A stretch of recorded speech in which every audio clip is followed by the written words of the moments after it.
As I have repeatedly stated throughout today and yesterday and the day before, people are not abiding by the lockdown orders.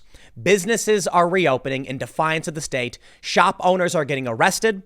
And we are seeing thousands of people in New York and LA go about their business ignoring the orders. Of course, the media only points the finger in one direction, but sure, that's a whole other issue. Here's the question. When you arrest a paddleboarder or a woman in a park, do you know, the question we ask is, do you want a boogaloo? Because this is how you get a boogaloo. At first, we saw protests, right? At first we saw people getting arrested for going about their business. Then we started to see protests. Now the protests are getting a bit more serious. Cops arrest armed men. Texas bar owner who violated order to close. Sheriff said they were there to intimidate officers. So a bunch of guys showed up with guns. This guy's got "We the People" on his arm. A bar remained open, and the police said, well, we're going to arrest you.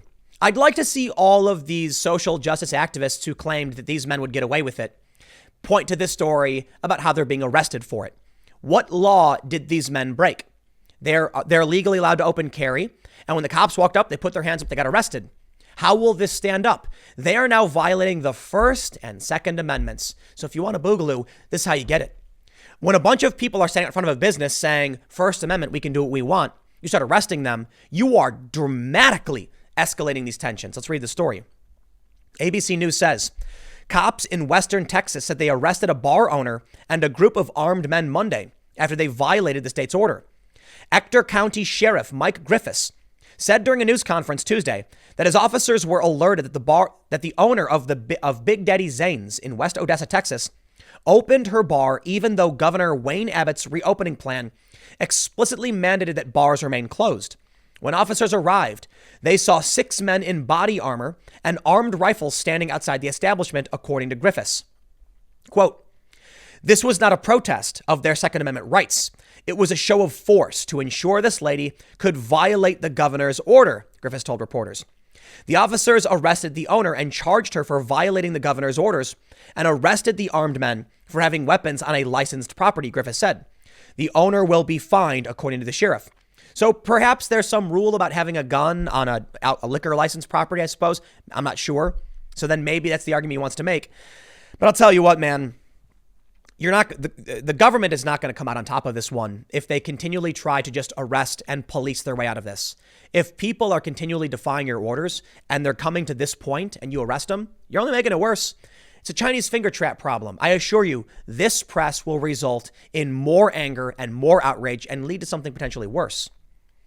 Abbott's reopening plan, which went into effect Friday, allowed for restaurants and stores to reopen, but with only a limited number of patrons. Bars were not included in the first phase of the plan.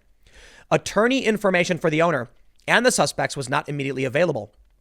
The bar posted a Facebook event scheduled for May 4th called Bars and Bartenders Standing United, which had a photo of armed men in body armor posing in an undisclosed location. Quote, they will be here to help protect our rights as a small business owner to open and be able to feed our families, according to the Post. Griffiths said he didn't have more details about the armed men, but said they were not from the town and they were there to intimidate people. He acknowledged the hardships that people are facing because of the coronavirus restrictions, but said there are more civilized ways to express their frustration with the governor's order. If you don't like this, go ahead and vote for another governor, he said. So this is a question I was asking just recently in the other segment.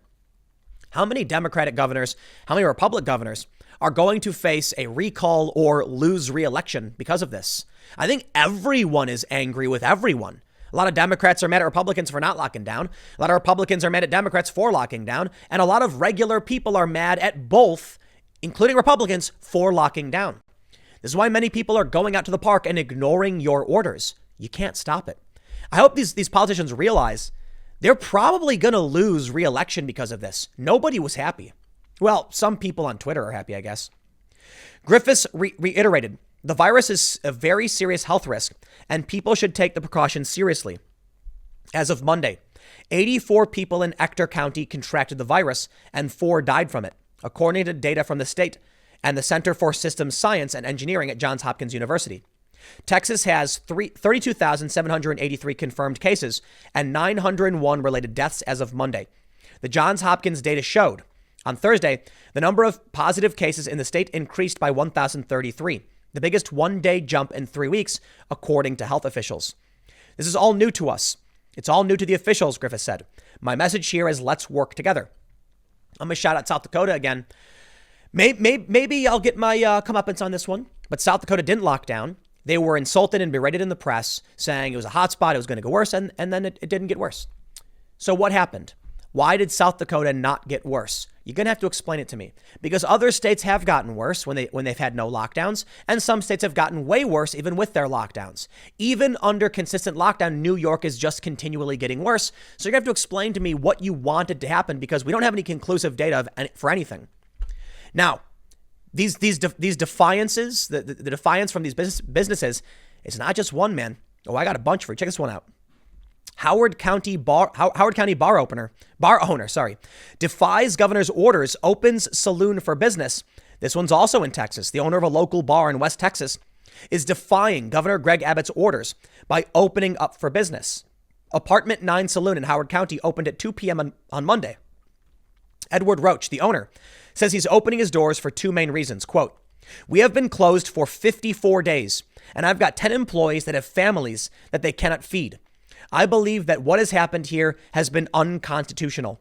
I don't believe our government should be able to tell us when we can open or close our businesses. Bars are currently not eligible to reopen under Governor Abbott's executive order to reopen Texas economy in phases."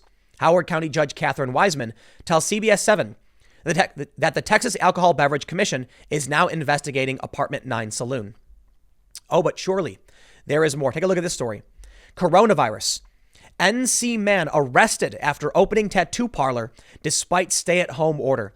It's going to keep happening. It's going to escalate. More armed men are going to show up. And then what do you do?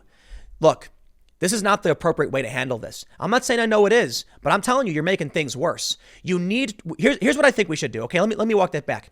I think we need to reopen everything with social distancing. I went to a restaurant and they make you walk in one door, stay away from everybody, walk up to the counter, order, take your takeout, and walk out the door. And they let people in one at a time, just like that. And there's hand sanitizer and everyone's wearing masks. That will do enough. Being out and about is better than being locked up. The data shows this. These people aren't paying attention. And you know what? They're going to regret this come November. Matthew Jax Myers, 38, who owns Apex Tattoo Factory in Apex, was arrested 10 minutes after reopening his shop, the Raleigh News and Observer reported. Myers told the newspaper the governor's order prevented him from making a living and feared he could lose his house and be unable to feed his 3 children.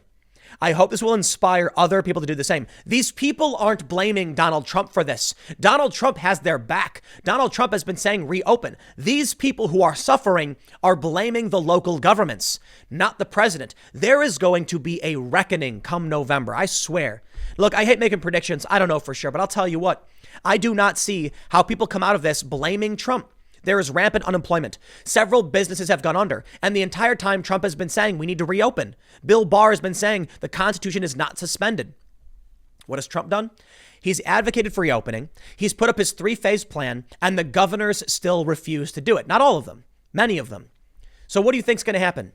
These blue states, like people in California, I'm willing to bet a lot of these people go vote Republican. I mean it. I don't think the state will flip Republican, but there's a really funny point to be made about their efforts to get rid of the Electoral College. You realize that if you do, you can sway people in even blue states to vote for Donald Trump. They don't like what you're doing. Some of these people are probably politically uninitiated. They don't pay attention to politics. They don't care. All of a sudden now, they have no choice but to question why they are being arrested, why their livelihoods are being destroyed. Congratulations. It's going to be on you.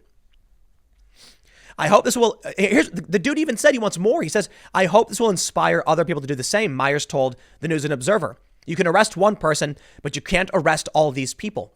Amber Myers, the owner's wife, told WRAL her husband tried to get a small business loan, but was unable to do so. Matthew Myers said he was approved for insufficient unemployment payment after 13 attempts to sign up, the News and Observer reported. Quote, he has spent years building up this business, and for it to be taken away after being shut down for so long would be horrible. The tattoo business is located in a strip center in Apex. A CBD store and a restaurant serving wings were open for business, the News and Observer reported. Each of us is responsible for the choices we make. and those choices have consequences. Wake County Commission Chairman Greg Ford told the newspaper. One way or another, we are always held accountable. I wish him well. I got more stories like this, man. Local barber shop swamped with customers after defying shutdown order.